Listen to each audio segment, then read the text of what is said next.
Good evening, Nancy Giris. I'm the adoption coordinator at the Town of Hempstead Animal Shelter. And I want to make it very clear that on Resolution 35 and 36, owing money is not without penalty for the well-being and the very life of our dogs and cats.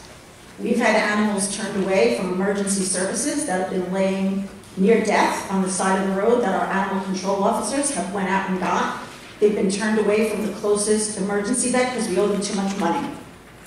And they wind up being sent 25 minutes or an hour later to the next vet that will take us because we're in arrears, it's my understanding, somewhere in the six figures. So this is life and death, and this isn't, if we don't pay the bill, we don't get blue pens tomorrow, or we don't get copy paper.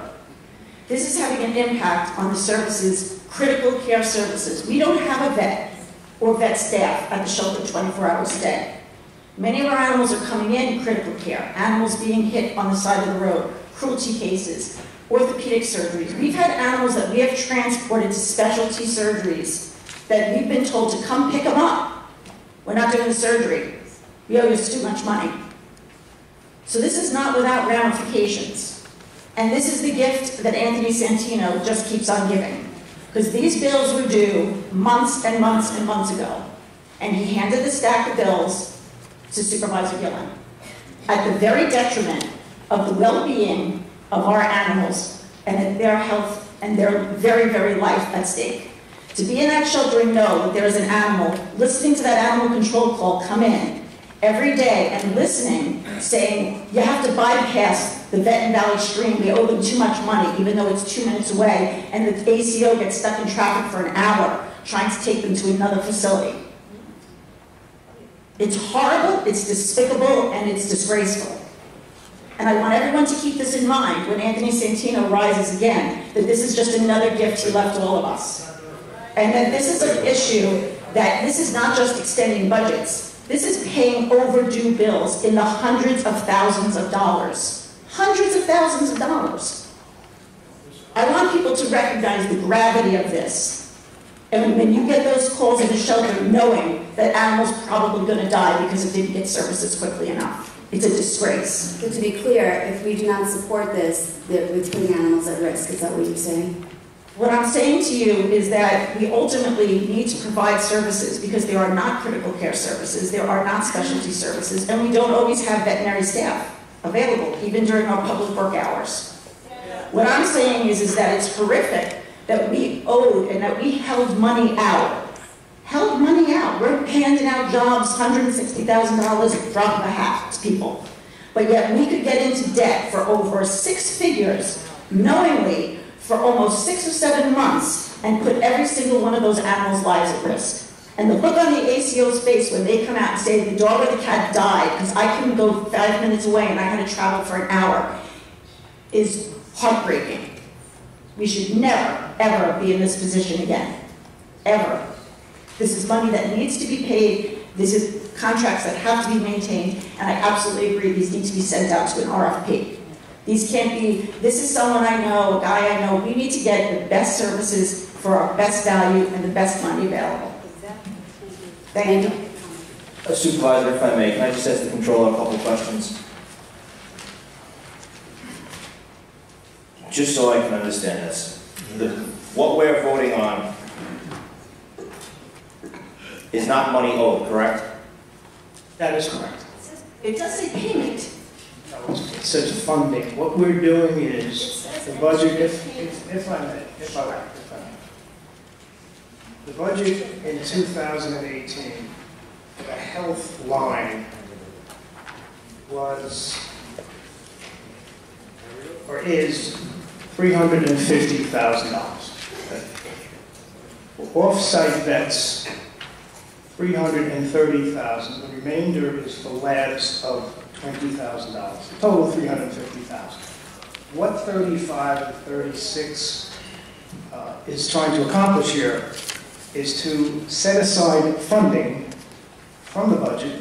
We call that in the accounting world an encumbrance, so as to be in position to provide the service and make the payments timely in 18. So these are not arrears payments that are due. This is setting aside funding. So to be clear, just so everyone and all of us understand, 35 and 36 are not old bills that we owe any money for. This is setting aside the funding for services to be rendered in these. And as far as you're concerned, we are up to date with our payments to these two vendors? As far as I'm concerned, that's news to me, because I would certainly be getting phone calls. Well, then I'm here to give you the news. Because the news is we are in arrears. And these are not the If you would, These are. if you could call me tomorrow, provide me with a schedule of those arrears, and I will make sure that they get paid, Tommy, because it's absolutely news to me. There's two resolutions here, so which company are we in the arrears for? All of the emergency vets, we've been turned away from central vet, we've been turned away from other specialty vets, and even orthopedic vets. I can give you the specifics if you really like them. I don't at this moment, but clearly these are issues that. I don't need the specifics, I'm just trying to understand. You're saying that we're not getting services because we haven't paid the bills. That's The correct. controller is saying that we have paid the bills. The resolutions that are on the calendar have nothing to do with paying bills. Well, it does say Mr. Marino, do you But know, that's not the case. excuse me, Commissioner Marino, do you know if we are in arrears with any of our outside vets? Yes, we are in business. Thank you. 2017 money. That won't come out to this money that's going on, that's why the controls. We can't hear you. Yeah, we can't hear you. So we owe from 2017. We need to finish paying the 2017, but that has to come out of 2017 money. So, Mr. Conroy, this is just setting aside money to make sure that we don't get into this trouble in 2018, is that correct? That's all it is, Supervisor. And was it budgeted properly in the 2018 budget, or do we need more money? Well, as we speak right now, $330,000 is for the health line for off-site veterinarians. And is that going to be sufficient in our past experience? I don't know the answer to that. I can tell you we have set aside 283 of the 330,000. So we've got about $60,000 to go.